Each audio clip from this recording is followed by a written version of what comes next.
खासदार अमोल कोल्हेंवर महानाट्याचा प्रयोग रद्द करण्याची वेळ आली। आयोजकांनी वेळेवर असमर्थता दाखवल्याने आजचा प्रयोग रद्द।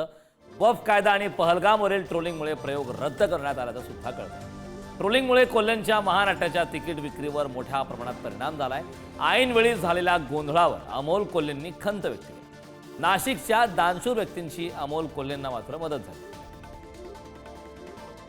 वाटतं ही घटना खरं तर 3 तारखेला ते बिल संसदेत आलं होतं। आणि दुसरी फार महत्त्वाची गोष्ट आहे की जेव्हा मी या एरिनामध्ये येतो, तुम्ही नाशिककरांनी याचा अनुभव 2023 साली सुद्धा घेतलेला आहे की जेव्हा मी शिवपुत्र संभाजी महानाट्याच्या प्रांगणात येतो तेव्हा कोणताही राजकीय जोडा, कोणताही राजकीय मुखवटा हा माझ्याकडे असत नाही। तुम्ही 2023 मध्ये याचा अनुभव सर्वपक्षीय, कारण छत्रपती संभाजी महाराज हे प्रत्येक मावळ्याचे आहेत, प्रत्येक मराठी माणसाचे आहेत आणि प्रत्येक माती आणि मातृभूमीवर प्रेम करणाऱ्या माणसाचे आहेत, ही माझी भावना आहे।